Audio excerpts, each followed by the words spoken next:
Hey everyone, welcome back to Tape Flight Garage. So I was looking around a couple places like Reddit and just looking for what some of the most common questions that people had regarding their 944s. And the biggest ones seem to be troubleshooting situations where the car won't idle or where it's slow to crank and will eventually turn over, but runs really poorly, low RPMs, doesn't really respond unless you add throttle. And so sometimes it'll be normal, sometimes it'll behave this way. So we're going to talk about all these extra components and what the main things are that you should probably look into troubleshooting or diagnosing, and hopefully that will help some of you guys out there solve your problems and if you ever run into to these situations. So let's dive right into it. The Bosch Digital Motronic electronic system is always going to be the first point of contention where I would suggest you should really pay attention to what's going on as far as the car having running issues. It's always in some way, shape, or form going to be a mixture issue. The thing that is kind of frustrating with the 944, and it's a common theme if you've watched any of my other videos, it's that there's 800 billion different sensors that control mixture, right, and in multiple ways. So rattling them off the top of my head, O2 sensor. There is an idle control valve or an auxiliary air valve underneath your intake. I'll give you just a quick rundown procedure for how to immediately test to see if that's kind of working. The airflow meter, there's a coolant temperature sensor specifically for the DME that also controls mixture, and the throttle position sensor. So if any one of these, and of course the speed and reference sensors, but I'll kind of dive into that in a second here. But if any one of these is misbehaving or is not inputting or spitting out the proper readings for the DME, it can cause all these weird running scenarios where, you know, the car can get started, but it doesn't want to run properly and all that sort of stuff. So we're going to break it down by fuel and then mixture control. So the first thing that you should do when diagnosing any of this stuff is to verify 100% that you have the proper fuel pressure. So throw a pressure tester on the car, crank it, see how it behaves, and pay attention to what the pressure is doing. If the pressure immediately drops after the car starts, right, when it turns over, but if the pressure stops and then obviously the car will stall, then you have some sort of issue with the fuel pump or the fuel pump power circuit. So for whatever reason, something is shutting down the fuel pump.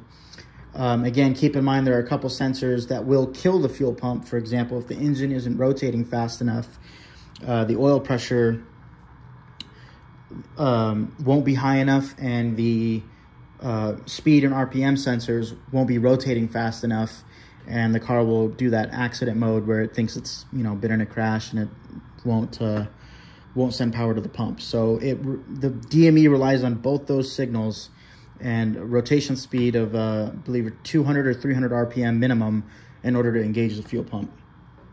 So check your pressure. If you're having pressure drops, but the pump is still running, then I would look at things like your damper or your regulator and check for leaks. Now, if you have an issue with the injectors, what could be happening is they're all just dumping fuel, and so you're not building any pressure that way. So if your fuel pump is running, you have gas in the tank, your regulator's not leaking, your damper's not leaking, and you have pressure at the rail when you jumper the pump with the car off, but you go crank it and everything just immediately dies, then it could just be that the injectors are just dumping fuel in the cylinder. And obviously you can confirm that by pulling the spark plugs and checking if they're wet or not. So that's kind of the fuel side of things. Harkening back to the speed and reference sensors here, I remember seeing at least one post somewhere where somebody was asking, would the speed and reference sensors cause an issue where the car would behave in that way where it won't run properly or won't idle?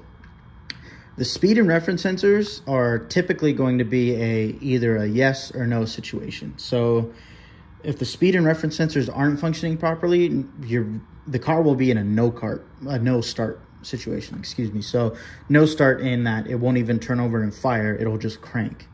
So I don't want to suggest anything here that says that you need to just rule stuff out and not pay attention to it.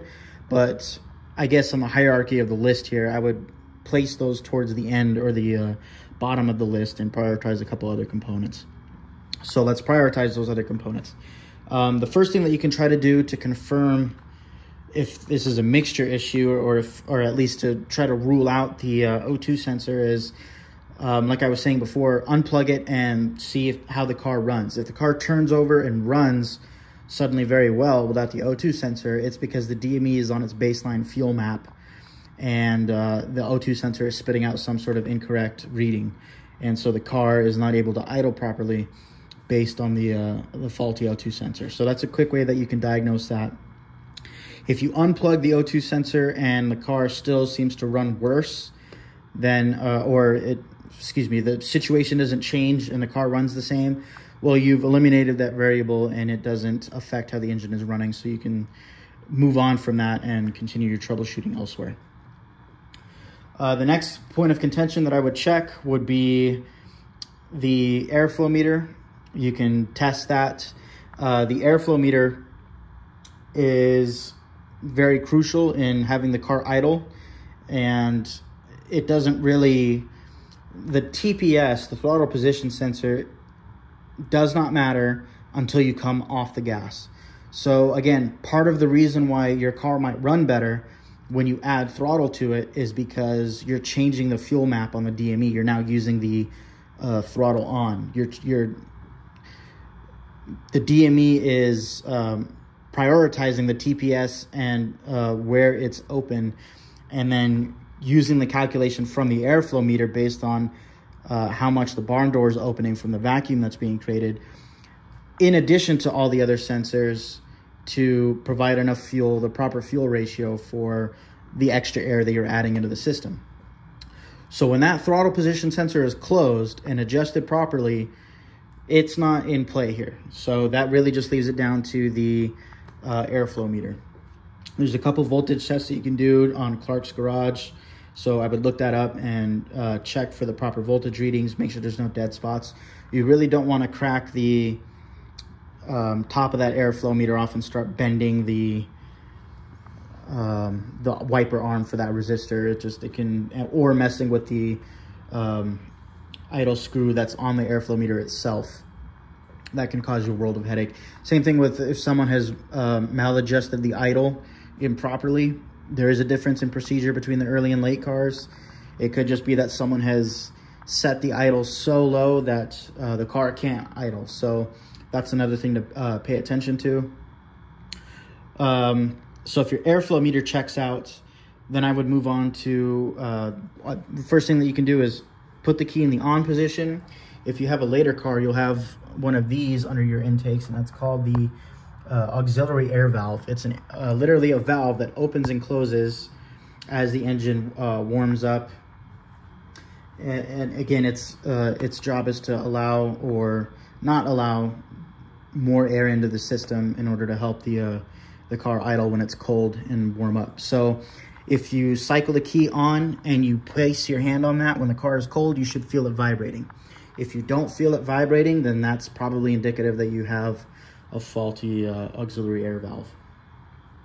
The early cars have a different one that's sort of back behind the airbox, but I don't believe it operates the same way that the later ones do. I believe it's a little bit of a separate circuit that's also tied to the AC, so that's kind of weird. Vacuum lines, obviously you could have a vacuum leak, or as I was saying before, there's an issue with the throttle position sensor. Some way, somehow, more air is getting into the engine than the computer thinks there is, and that can cause rough running. The way that you can test that is to take something flammable like brake cleaner, take the flammable kind of brake cleaner, and just spray that around the intake. And if you hear, or around your vacuum lines, and if you hear the car jump up in RPM, then that's a telltale sign that you have a vacuum leak somewhere. What's happening when you do that is that you're sucking in basically extra fuel into the system where air normally shouldn't be getting in. And what happens when you add fuel, right? Your RPMs are going to go up. So if you spray around the intake and you hear a jump and idle, that's indicative that you have some vacuum leaks somewhere. Depending on where the vacuum leak is, you can smoke test it to find out. But at that point, if you're going to replace the vacuum lines, I would just take the intake off and do all of them anyways. So another sensor that can cause Again, from my experience, it would be more of just a straight up no start rather than a weird running issue, but it can cause issues between warm and cold, and that would be the coolant temp sensor. In addition to the volume of air that the airflow meter, that the DME is calculating via the airflow meter, and the temperature and the density of the air, it uses the coolant temp sensor to determine what the temperature of the engine is and the mixture and all that other kind of stuff. And so it will change the duty cycle of the injectors. So if that is faulty, again, it can cause some weird, rough running issues. Typically, again, like I said, this would be more of like a just straight up no start scenario. I've never had one fail on me, but the more common failure that I have seen just from my experience reading the forums and stuff like that is that the car will run extremely rich. So if your car is smoking and you get the black smoke out of the exhaust, then it's time to really start messing around with the temperature injector. Again, this is for the DME itself. So that one right there is for the DME. The one that is further underneath the intake and it has spade connectors, is for the warning light on the dash. Early cars will have one spade, and the later cars is 2 spades. So other than that, off the top of my head, again, it's not like you can have